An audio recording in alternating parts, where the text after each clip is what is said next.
நான் உங்கள் சிப்பிப்பாறை ஜோதிடர் சாதி ராகவன் ஜெயபாலாஜி.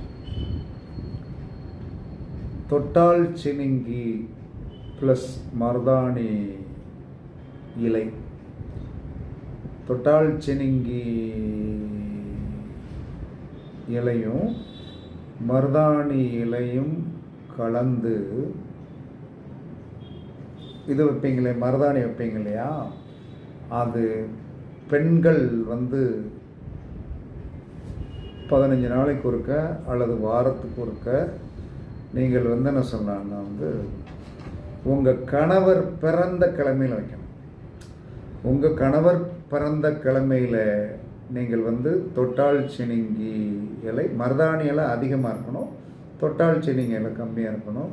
இதை நன்றாக அரைத்து நீங்கள் உங்கள் கணவர் பிறந்த கிழமையில் வச்சாங்கன்னா கணவன் மனைவி